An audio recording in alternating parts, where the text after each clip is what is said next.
오늘 은혜 받으실 하나님 말씀은 출애굽기 7장 4절 말씀입니다. 출애굽기 7장 4절 말씀을 다 함께 봉독하시겠습니다. 바로가 너희의 말을 듣지 아니할 터인즉 내가 내 손을 애굽에 뻗쳐 여러 큰 심판을 내리고 내 군대 내 백성 이스라엘 자손을 그 땅에서 인도하여 낼지라. 아멘. 우리가 이 자리에 이렇게 모여있는 이 시간에 이 장소에 모여있는 것이 지금 그 어느 곳보다도 가장 귀한 곳이고 귀한 때입니다. 왜냐하면 우리를 살리신 그 하나님의 그 생명의 말씀이 들려지고 있기 때문에, 또 그 믿음으로 하늘을 소망하며 살아갈 수 있는 시간이기 때문에 우리에게 가장 귀하고 소중한 것입니다. 그래서 하나님의 말씀이 우리 안에 들어오게 되면 우리가 진짜 그때 안식을 할 수 있게 되는 것입니다. 완전한 안식은 아니지만 하나님의 그 충만한 기쁨에 참여하게 되는 그 귀한 시간이 되기를 주님의 이름으로 축원드립니다. 우리 구원은요, 전적으로 하나님께서 하시는 것입니다. 조금 더 구체적으로 말하면 삼위일체의 하나님께서 하시는 것이죠. 이 세상이 창조되기 전에, 이 창세 전부터 하나님, 성부 하나님께서는 우리를 예정하시고 택정하셔서 하나님 자녀되게 하셨습니다. 그리고 이 세상이 창조된 이후에 이 역사 속에서 성자 하나님, 예수님께서 이 십자가 위에서 죽으시고 부활하심으로 우리의 그 하나님 자녀됨을 완성하시고 세상에 나타내셨습니다. 그리고 부활 승천 이후에 예수 그리스도가 완성하신 구원이 우리에게, 나에게 완료되는 그날까지 성령 하나님께서 늘 함께 하셔서 생명이 얻어지는 그날까지 인치시고 보호하시는 것입니다. 늘 보혜사로 우리와 함께 하셔서 하나님의 생명을 얻는 그 자리까지 우리를 인도하신다라는 것입니다. 그래서 구원은요, 이렇게 하나님께서 하시는 것입니다. 그래서 그 구원받은 자에게 하나님은 애굽에서 불러 광야에서 제사하게 하시죠. 예배하게 한다라는 것입니다. 자기 백성을 선택하셔서 세상에서 건지시고 하나님을 경배하는 자로, 예배하는 자로 저와 여러분들을 불렀다라는 것입니다. 이 자리에서 저와 여러분들을 살리신 그 하나님을 예배하는 것은 당연한 것이죠. 죽을 수밖에 없던 우리를 살리시는 그 하나님을 찬양하는 건 당연한 거 아닙니까? 마땅한 것입니다. 그래서 저와 여러분들은 저를 구원하시고 우리를 구원하신 그 하나님을 예배해야 되는 것입니다. 그래서 우리는 흔히들 이야기하죠. 콜링이라고, 부르심, 하나님의 그 부르심, 우리를 구원하시기에 부르시고 예배하시기에 우리를 부르셨다라는 것입니다. 그래서 우리는 이 세상에요, 그냥 어쩌다가 우연히 태어난 것이 아니라 하나님의 계획 아래서 하나님의 그 하늘에 존재되게 하시기 위해서 필연적으로 이 세상에 존재하고 태어난 자들입니다. 그러기에 세상에서 나를 구원하시려고 부르셨음을, 또 세상에서 하나님을 예배하는 자로 나를 부르셨음을 우리는 이 세상을 살아가면서 명확히 알고 가셔야 되는 것입니다. 이 부르심은 우리가 살아가는 동안 가지고 가야 될 기본 중에 기본인 것이죠. 날 구원하신 하나님을 알고 왜 부르셨는지를 알고 신앙생활을 하는 것이 우리들의 정체성이다라고 할 수 있습니다. 이사야 43장 21절에 이렇게 말씀하고 있죠.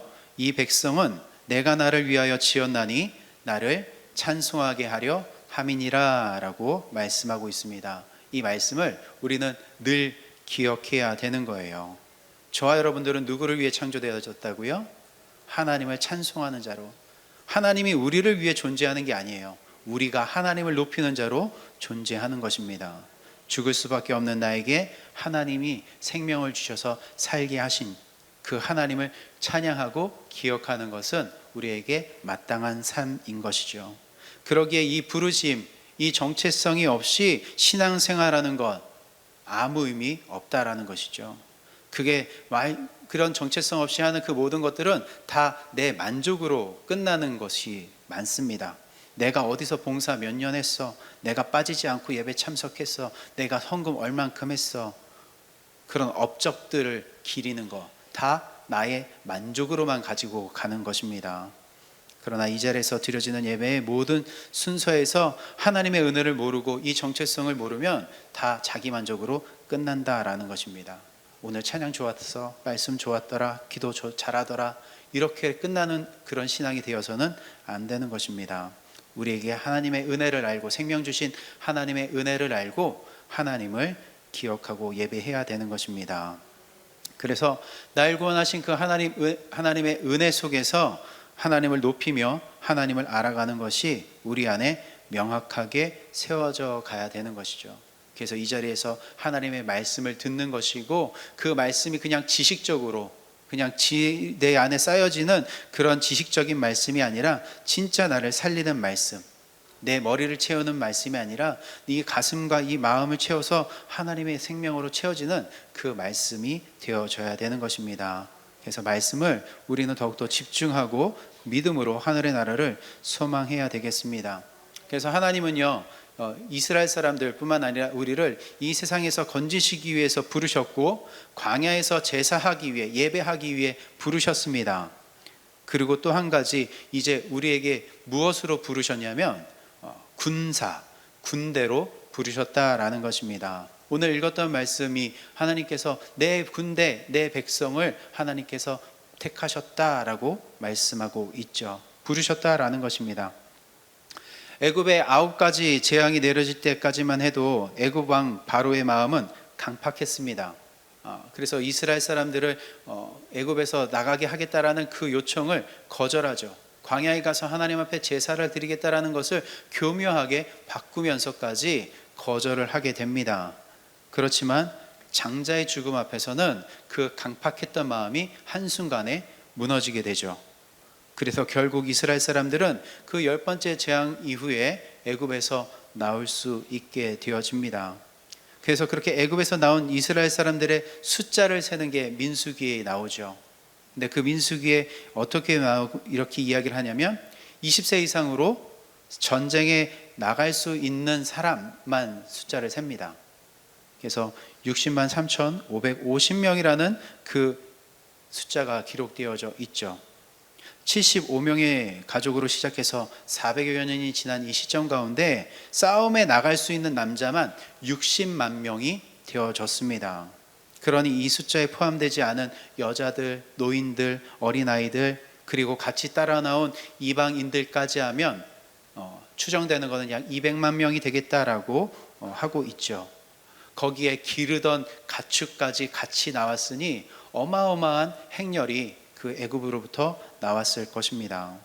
그리고 이제 그들의 목적지는 어디이냐면 하나님께서 약속하신 땅, 그들이 이전에 살고 있었던 가나안 땅이 그들의 목적지인 것이죠. 그래서 애굽에서 나왔습니다. 그래서 가나안으로 잘 향하고 있습니다. 근데 얼마를 갔을까요? 하나님께서 그 애굽에서 나와서 가나안으로 가는 길에서 그 길을 트십니다. 길을 바꾸시는 거죠.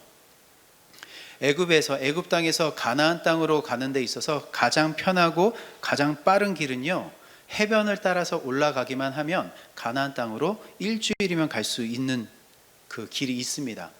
편하고 빠른 길이 있어요. 그런데 하나님은 그렇게 편하고 빠른 길이 있음에도 불구하고 이제 그 길을 돌리십니다. 어디로 돌리시냐면 광야로 돌리시는 거죠. 그 길을. 광야는 길이 없습니다. 험해요. 그리고 많이 불편하고 어디로 가는지도 잘 확인이 되지 않는 곳이 광야인 것이죠. 그런데 하나님은 그 이스라엘 사람들을 애굽에서 나와서 그 편한 길, 빠른 길을 놔두고 광야로 인도를 하셨다라는 것입니다. 여러분들도 잘 아시겠지만 광야 생활이 몇 년으로 되어집니까? 40년이 되어지죠. 쉽고 빠른 길, 일주일이면 갈 수 있는 그 길을 놔두고 힘들고 어렵고 불편하고 40년이 걸리는 그 길로 하나님께서 돌리신다라는 거죠. 사람의 생각으로는 이해가 안 가죠. 아니, 빠른 길이 있는데, 편한 길이 있는데 그 길을 놔두고 험한 길로, 그것도 일주일이면 갈 수 있는 길을 40년 돌린다? 사람의 생각으로는 전혀 이해가 되지 않습니다. 그렇지만 하나님은 그렇게 하시는 데 있어서 분명한 이유가 있으시겠죠. 하나님은 왜 그들을 편하고 빠른 길을 놔두고 어렵고 오래 걸리는 그 길로 돌리셔야 했을까요? 출애굽기 13장 17절에 이렇게 말씀하고 있습니다. 바로가 백성을 보낸 후에 블레셋 사람의 땅의 길은 가까울지라도 하나님이 그들을 그 길로 인도하지 아니하셨으니 이는 하나님이 말씀하시기를 이 백성이 전쟁을 하게 되면 마음을 돌이켜 애굽으로 돌아갈까 하셨음이니라라고 말씀하고 있죠.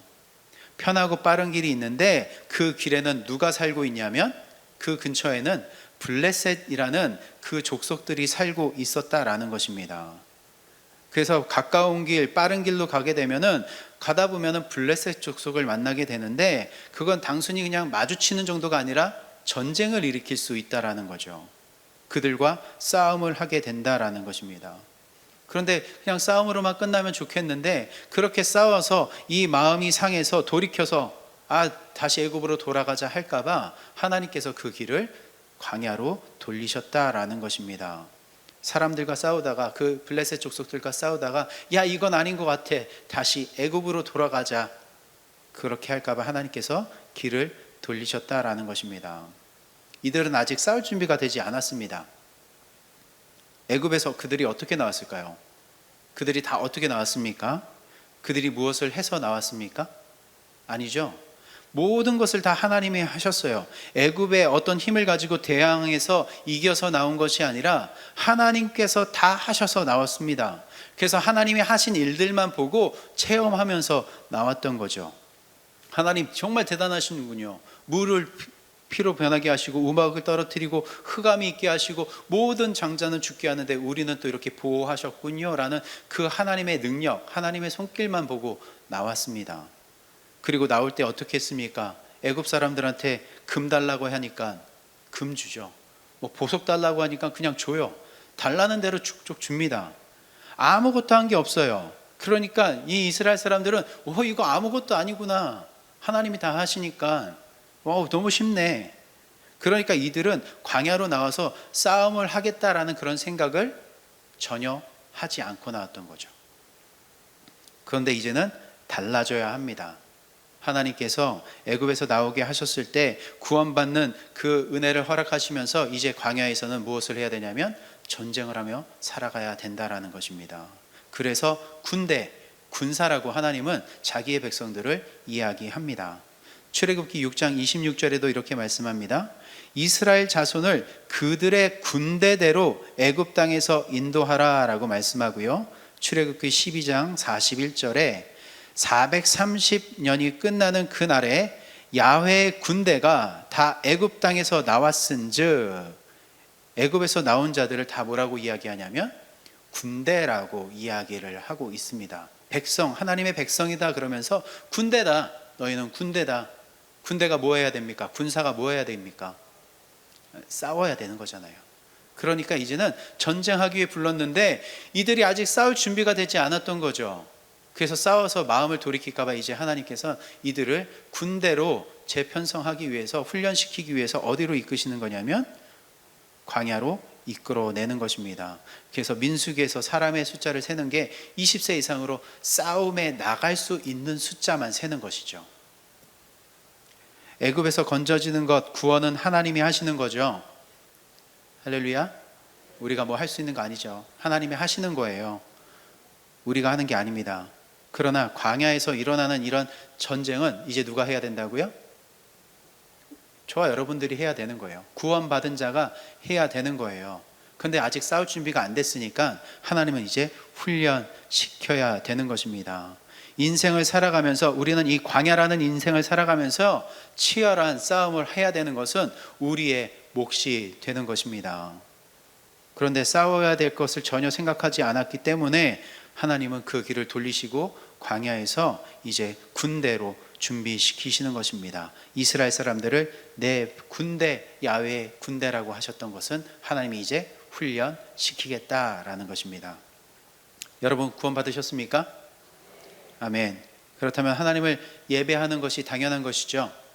그러면 이제는 또 뭐가 되어야 된다고요? 하늘의 나라를 위해서 싸우는 군대가 되어줘야 되는 것입니다. 하나님을 예배하는 자, 당연히 그 하나님을 예배하는 자리에 있다면 이제 우리도 군대가 되어줘야 된다라는 것입니다. 그냥 단순히 여기 나와서 좋아요 그게 아니라 이제 여러분들의 삶 가운데 돌아가서 치열하게 싸워야 될 것을 여러분들은 명심해야 되는 것입니다. 우리나라는 감사하게도 징병제죠. 왜 감사하죠? 여성분들은 안 가니까. 대한민국 국민이라면 이 나라를 지키기 위해서 군대를 가야 돼요. 남자만 갑니다. 여자분들은 안 가죠. 또 신체에 이상이 있는 분들은 가요. 특히 요즘에는 여성분들이 지원을 해가지고 간부로 가는 일들도 있지만 의무적으로 가는 건 남자들입니다. 그래서 군 생활이 어렵다라고 판정되어지면 면제를 받거나 대체 복무를 하죠. 근데 하나님 나라는요, 여자라고 면제하지 않아요. 어디선가 좀 부족하다고 해서 면제가 되지 않습니다. 어떤 대체 복무가 되지 않는다라는 것입니다. 구원받은 자는 다 해야 되는 것이죠. 그래서 감사하죠. 공평하니까. 믿음으로 구원받았다면 하나님의 군사가 되는 것 당연한 것입니다. 우리나라에서 입영 통지서가 날라오거든요. 몇 월 며칠 어디로 입소하세요라고 날라옵니다. 그러면 그때 안 갈 수 있는 방법이 있어요. 어떻게 하면 안 갈 수 있을까요? 해외로 도망가면 안 갈 수 있어요. 나라에서 너 며칠까지 들어와라고 딱 입영 통지서가 나왔는데 군대 가기 싫으면 나라를 떠나면 됩니다. 나라를 떠나면 군대를 안 갈 수 있어요. 대한민국 국적을 포기하면, 대한민국 국민이라는 그 국적을 포기하면 군대 안 갈 수 있습니다. 자, 그렇다면 하나님 나라의 군대가 되지 않고 싶다면 무엇을 포기하면 될까요? 너무나도 쉽죠. 하나님 나라의 백성됨을 포기하면 돼요. 하나님 나라의 군대가 되기 싫으면 하나님 나라의 백성됨, 그 구원, 그 영원한 생명을 포기하면 됩니다. 하실래요? 아니죠? 그럼 어떻게 하셔야 돼요? 당연히 군입대 하셔야 되는 거예요. 옆에 사람만 열심히 싸우시면 되죠가 아니라 이제 여러분들이 그 군 입대를 하셔서 군사가 되어줘야 된다라는 것입니다. 이런 말이 있죠. 피할 수 없으면 즐겨라. 여러분 이제 즐기셔야 됩니다. 그 군대 생활을 즐기셔야 되는 것입니다. 쉽지는 않지만 못하는 것도 아니에요. 어려울 수 있지만 못하는 것이 아니니까 여러분들이 그 군대로 입소하여 하나님의 그 군사로 훈련받아야 되는 것입니다. 군 생활을 어떻게 하면 될까, 그런 걱정 속에서 대장 대신 그 한 분만 믿으면 되는 것이죠. 하나님 말씀에만 순종하면 되는 것입니다. 군대는요, 어떻게 이 세상의 군대는 힘들게 노동을 시키고 여러 가지 일들을 부려먹고 때리고 해서 조금 힘들긴 하지만 하나님의 나라의 군사들은요, 우리를 어떤 일 시켜먹기 위해서, 부려먹기 위해서 때리고 힘들게 하시려고 부르는 것이 아닙니다.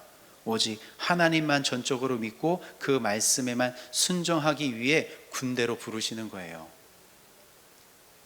그게 하루아침에 되겠습니까? 근데 하나님의 말씀에 순종하는 것, 그게 하루아침에 되겠습니까? 애굽에서 400년 살았어요. 이 이스라엘 사람들의 모든 생각과 이 삶의 모습은 다 뭐와 똑같냐면 애굽 사람과 똑같습니다. 다르지 않아요. 그런데 그렇게 우상을 섬기던 나라에서 나왔다고 해서 한순간에 하나님의 말씀에 순종하며 살아갈 수 있는 게 아닌 거죠. 그래서 하나님은 그 굳어진 습관을 바꾸기 위해서 광야에서 나와서 훈련을 시키는 것입니다. 그래서 그 훈련의 그 장소가 광야예요. 아무것도 없는 곳, 아무것도 의지할 수 없는 곳에서 누구만 의지하라고요? 하나님만 의지하라고요. 아무것도 얻어질 수 없는 것에서 누가 공급해 주는 것으로만 살으라고요? 하나님이 공급해 주는 것으로만 살으라고요. 그래서 광야로 이끌어가는 것입니다. 세상에 좋고 세상에 나에게 힘을 줄 수 있는 것 그 하나도 믿지 못하도록, 오직 의지하지 못하도록 오직 하나님만 의지하고 하나님만 믿게 하기 위해서 아무것도 없는 광야에서 훈련을 시키시는 것입니다. 하나님만 믿으라고. 이 세상의 군대에서는요, 무엇을 가리킬까요? 세상의 군대에서는 무엇을 가리킬까요? 군인으로서 갖춰야 될 기본 자세를 가리켜요. 처음에 그리고 싸울 수 있어야 되니까 체력을 길러야 됩니다. 체력이 있어야 싸울 수 있으니까. 그리고 그 체력을 높인 후에는 어떻게 하면 효율적으로 싸우고 어떻게 하면 힘을 가지고 싸울 수 있는지를 그런 기술들을 습득을 해요. 또 총을 쏴보기도 하고 훈련을 받으면서 전투 능력을 상승시키는 거죠. 그래서 세상에서는요, 결국 이 군대가 가리키는 건 뭐냐면 힘을 길러라라고 가리키는 거죠. 우리도 지금 보면은 세상에서 일어나는 전쟁에서 힘이 있는 나라가 이기잖아요. 조금 더 전술을 잘 쓰고 조금 더 화력이 있는 그런 무기들을 가진 나라들이 강한 나라다라고 우리는 그렇게 생각하고 실제로 이 세상은 그렇게 돌아가고 있습니다. 그래서 세상은 무엇을 가리키냐면 너의 힘을 키워라, 너의 힘을 더욱더 증대해라, 더욱더 강해라, 많은 것을 가져라 라고 가리키는 게 세상이다라는 것입니다. 너가 가진 그 능력을 높여라 라고 이야기하는 거죠. 그러면 하나님은 우리를 군대로 부르셨을 때 하나님은 우리에게 그것을 요구하실까요? 하나님도 너가 가지고 있는 그 능력을 키워라, 그것을 요구하실까요? 아니요. 하나님은요, 하나님의 군대된 자들에게 힘을 키우라고 하지 않아요. 우리에게 힘과 능력을 주셔서 자, 이 힘과 능력으로 모든 것을 해, 이러지 않으신다라는 것입니다. 전쟁에서는, 이 세상의 전쟁에서는 힘이 센 자, 많이 가진 자, 능력이 많은 자가 이기는 것이 맞지만 하나님의 나라의 전쟁은 우리의 힘으로 되는 것이 아니기 때문에 무엇으로 결정이 될까요? 하나님 나라의 싸움은 무엇으로 결정이 될까요? 하나님이 싸우시느냐, 하나님이 싸우지 않느냐로 결정이 되는 거죠. 우리의 힘과 우리의 능력으로 그 전쟁이 결정되는 게 아닙니다. 하나님이 하시느냐, 하나님이 하지 않으시냐로 결정이 되어진다라는 것입니다. 하나님이 하셔요? 질까요, 이길까요? 하나님이 싸우셔요? 질까요, 이길까요? 당연히 이기죠. 근데 하나님이 싸움을 안 하시면 질 수밖에 없는 거예요. 그렇다면 내가 굳이 훈련을 받을 필요가 있나, 그런 생각이 갑자기 들 수도 있죠. 아니, 하나님이 싸우시면 이기고 하나님이 안 싸우시면 진다는데 내가 굳이 훈련 받을 필요가 있을까라고 생각이 들 수 있는데, 그 싸움은 나에게서 일어나기 때문에 우리가 훈련을 받아야 되는 거예요. 나에게서 일어나는 싸움, 그래서 하나님만 바라보고 믿는 그 훈련을 해야 되는 것입니다. 하나님만 믿는 훈련. 이제 이스라엘 사람들이 애굽에서 나왔습니다. 열 번째 재앙 이후에 이스라엘 사람들이 나왔어요. 그리고 난 다음에 애굽 왕이 정신을 차리게 된 거죠. 내가 무슨 짓을 한 거지? 내가 이 수많은 사람들을 어떻게 보내는 거야? 지금 이 짓다 마른 이 건물들은 누가 지어야 되는 거야? 이 농사는 누가 지어야 되고 가축은 누가 길러야 되는 거야? 내가 정말 엄한 짓을 했구나. 다시 이스라엘 사람들을 잡아와야 되겠구나 생각을 하게 됩니다.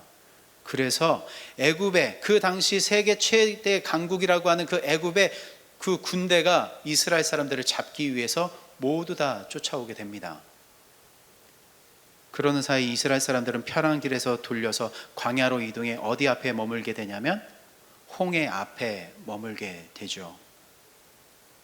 그래서 홍해 앞에 도착했는데 난데없이 뒤에서는 애굽 군대가 쫓아오고 있고 앞에는 바다.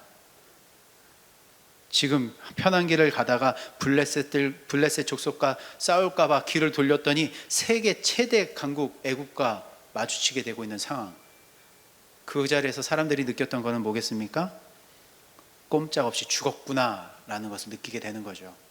그래서 그 편한 길을 놔두고 광야길로 또 홍해 앞으로 인도했던 모세를 원망하기 시작합니다.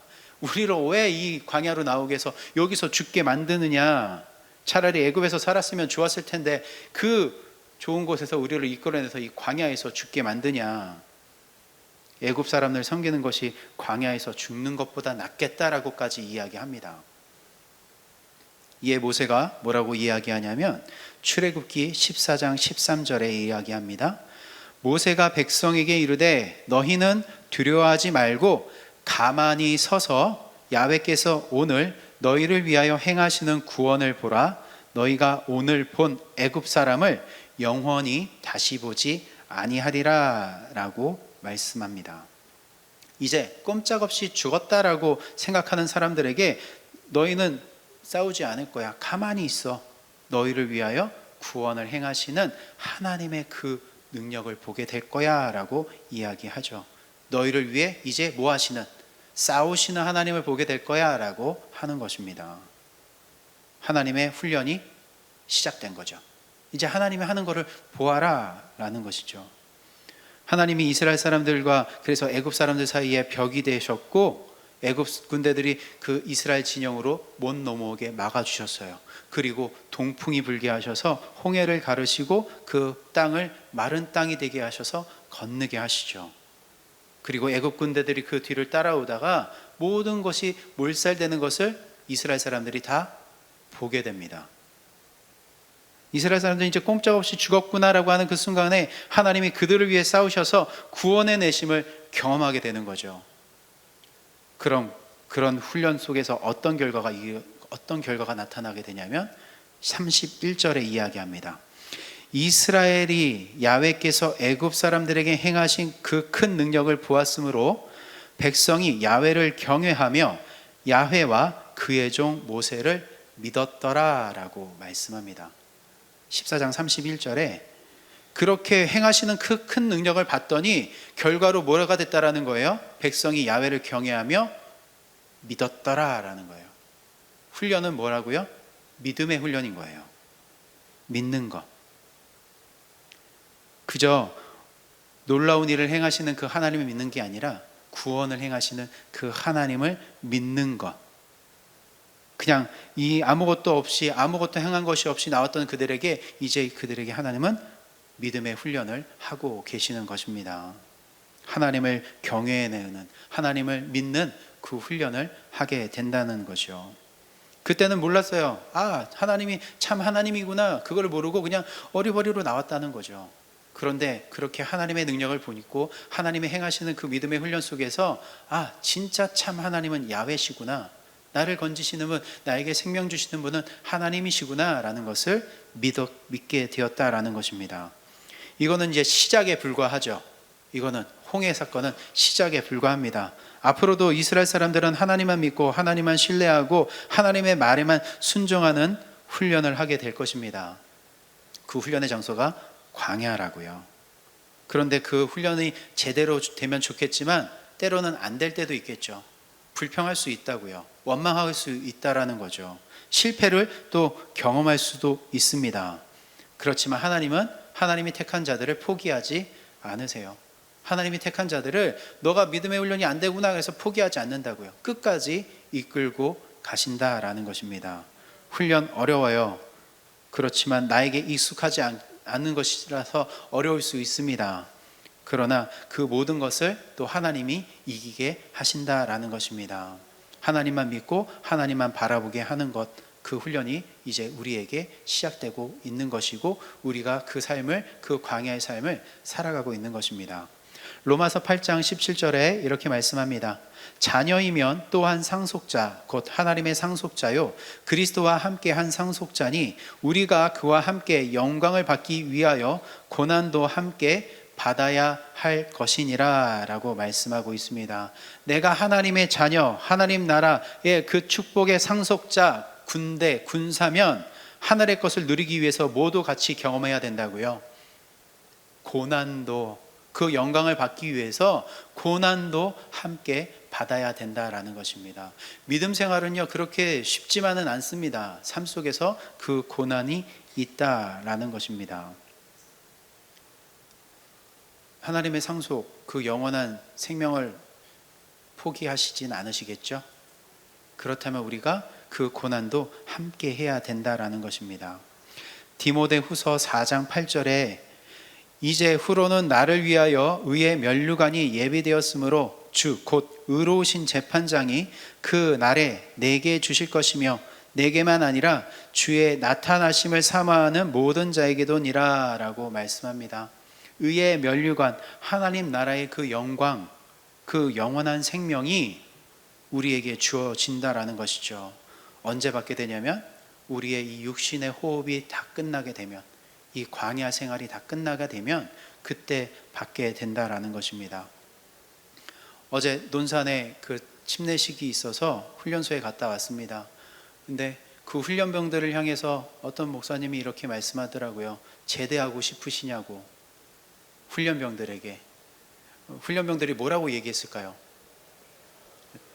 당연한 거 아닙니까? 훈련병들에게 제대하고 싶으십니까? 근데 거기서 아니요 한 사람이 아무도 없는 거예요. 우리 하늘의 나라에 다 가고 싶으십니까? 여기서 아니요 하면 안 돼요. 다 갖고 가고 싶으시잖아요. 근데 그 가는 길 여정에 이제는 꼼짝없이 군대에 들어와서 그 제대하는 날까지 그 군생활 해야 된다라는 거예요. 그러면 그 생활 동안은 버텨야 되는 거예요. 그냥 힘들어도 막 그냥 버티자가 아니라 뭘 하면서 믿음으로 살아가는 그 삶을 살아가야 된다라는 것입니다. 그러면 언젠가 그날이 온다라는 거죠. 의의 면류관을 받아서 하늘의 영원한 생명의 그 영광에 동참하는 날이 오게 된다라는 것이죠. 제대하는 날 와요. 제대하는 날이 언젠가는 안 올 것 같은데 온다고요. 그때 하늘의 영광을, 하나님의 그 영원한 생명을 얻게 되어 우리가 하나님의 영광에 참여하게 된다라는 것입니다. 그 영광을 우리에게 주신 분이 바로 예수 그리스도신 것이죠. 십자가 위에서 완성하신 그 의를 믿는 자가 그 영원한 생명을 누리게 되는 것입니다. 군대는요, 그 나라가 책임져 주죠. 그 훈련병들, 군인은요, 나라에서 옷을 주고요, 입을 것을 줍니다. 그래서 그 나라가 책임을 져요, 군대에서. 그렇다면 하나님의 군대, 야훼의 군대 백성들은 누가 책임져 주시겠습니까? 하나님이 책임져 주세요. 세상은요, 공급해 주는 게 한계가 있어요. 보상해 주고 책임져 주는 데는 한계가 있어요. 그러나 하나님은요, 우리를 공급해 주시고 책임져 주시는데 한계가 없어요. 왜? 영원한 생명이기 때문에, 변함없는 생명이기 때문에 우리에겐 한계가 없는 거예요. 하나님의 책임져 주시는 거, 이스라엘 사람들을 그 광야 속에서 먹이시고 마시우게 하시고 입히시고 보호하셨던 것처럼 저와 여러분들도 지금 하나님이 책임져 주고 계시는 삶을 살아가고 있는 것입니다. 출애굽기 13장 9절에 이것으로 내 손의 기호와 내 미간의 표를 삼고 야훼의 율법이 내 입에 있게 하라. 이는 야훼께서 강하신 손으로 너를 애굽에서 인도하여 내셨음이니니 라고 말씀하고 있습니다. 세상을 이기는 손, 세상을 이기는 그 힘은 하나님의 강한 손입니다. 그거는 뭘 해서 이기는 것이 아니죠. 우리가 뭘 해서 이기는 것이 아니라 하나님께서 하셔서 이기는 것이죠. 그래서 하나님의 이 세상에서 이 세상을 이기게 하신 그 힘은 뭘까요? 세상에 무기력하게 죽임을 당하시는 예수 그리스도로 이기게 하시는 것입니다. 십자가로 이기게 하시는 거예요. 세상의 힘을 길러서 이기셨다면 예수님이 그렇게 십자가에서 죽으시면 안 되는 거죠. 그러나 예수님은 십자가에서 그 세상의 힘에 죽으셨지만 다시 살아나심으로 이기는 것입니다. 그게 세상을 이긴 하나님의 강한 손인 것입니다. 그리고 그 하나님을 이기신 그 강한 손 예수 그리스도를 우리 보고 뭐 하라고요? 믿으라고요. 그 믿는 것밖에 없다라는 것입니다. 요한 1서 5장 4절과 5절의 말씀에 이렇게 말씀하고 있습니다. 무릇 하나님께로부터 난 자마다 세상을 이기느니라. 세상을 이기는 승리는 이것이니 우리의 믿음이니라. 예수께서 하나님의 아들이심을 믿는 자가 아니면 세상을 이기는 자가 누구냐라고 말씀하고 있습니다. 승리는 뭐라고요? 믿음이래요. 이 세상을 이기는 건 믿음이래요. 그리고 그 믿음은 뭐라고요? 하나님의 아들 예수를 믿는 믿음이라고 이야기합니다. 예수를 믿는 그 믿음, 예수, 자기 백성을 그들의 죄에서 건지실 분, 우리들의 죄에서 건지실 분으로 믿는 그 믿음이 이 세상을 이긴다라고 말씀하고 있는 것입니다. 애굽에서 건지시고 홍해 앞에 위험과 광야의 상황 속에서 건지신 그 하나님을 믿는 그 믿음이 세상에서 우리를 이기게 한다라는 것입니다. 그래서 우리 삶 속에서 하나님은 그 이기셨던 것을 우리 삶 속에서 보이실 거예요. 이제 삶 속에서. 근데 그것이 우리의 소유가 많아지고 우리의 문제가 다 척척 다 해결되어지고 삶의 형편이 나아지는 모습이 아닐 수도 있다라는 거죠. 우린 그렇게 바라죠. 하나님이 이기셨으니까 우리의 소유가 많아지고 우리의 형편이 더욱더 많아지고 강하게 되는 것을 우리는 바란다고요. 그러나 하나님은 때로는 그렇게 하지 않으실 수 있다라는 것입니다. 오직 예수 그리스도를 믿게 하기 위해서 우리에게 연약함을 허락해 줄 수도 있고요, 부족함을 허락해 줄 수 있다라는 거죠. 그때 우리에게 요구하시는 건 뭐라고요? 믿음이라고요. 그래도 너가 나를 믿을 수 있게 하시는 것. 너가 나를 믿느냐? 네, 믿습니다. 이 상황 속에서 나를 건지시는 분, 나의 이 죄악에서 건지시는 그분을 믿습니다. 그래서 그리스도 안에서 승리를 하게 되는 것입니다. 그 믿음의 훈련이 어디서 되어진다고요? 광야예요. 그 광야를 또 교회라고도 이야기합니다. 예배하는 훈련하는 장소, 이 자리가 우리의 믿음의 훈련의 자리인 거예요. 그러니까 이 예배, 이 교회에서 드려지는 7시, 9시, 11시, 1시, 3시 예배 지키셔야 되겠죠. 예. 그래서 자녀들은 교회 학교에 보내주시고 청년들은 청년 예배에 3040 예배에 보내주셔야 되는 거예요. 그 자리를 지켜서 그 자리에서 무슨 훈련하는 거라고요? 하나님을 예배하는 훈련과 동시에 믿음의 훈련하는 것입니다. 그러면 그 믿음의 훈련으로 반드시 그 영원한 생명을 얻게 되는 것입니다. 예수님이 지금도 치열하게 싸우시고 계시는 것이 아니라 이미 십자가에서 승리를 완성하셨어요. 그 승리를 우리는 믿고 그 승리를 얻는 자로서 소망하며 살아가는 것입니다. 이 자리에 계신 분들이 그 그리스도 안에서 영원한 생명을 얻은 자임을 잊지 마시고 그 믿음의 훈련을 끝까지 잘 버텨내셔서 하나님의 그 영광에 참여하시기를 주님의 이름으로 축원드립니다. 기도하겠습니다. 주님, 또 우리를 그 하나님 나라의 군대로, 군사로 부르셨음을 또 알게 하심에 감사드립니다. 아버지, 이 자리에서 훈련되어지는 것은 믿음의 훈련입니다. 하나님이 하시는 그 훈련, 하나님이 우리에게 생명 주시겠다라고 하셨던 그 세상을 이기신 예수 그리스도를 믿는 그 믿음의 훈련, 아버지 하나님, 우리가 다른 것을 보고 다른 것을 믿고 있었다면 내려놓게 하시고 이제는 자기 백성을 그들의 죄에서 구원하시는 그 예수 그리스도의 이름만 붙들고 나가게 하여 주십시오. 그 믿음이 세상을 이기는 것입니다. 그 믿음의 훈련을 하는 자들에게 하나님 책임져 주시고 우리의 삶을 지키시고 이끌어가 주시옵소서. 우리 삶의 주관자 되시는, 군제장 되시는 예수님의 이름으로 축복하며 기도드립니다. 아멘.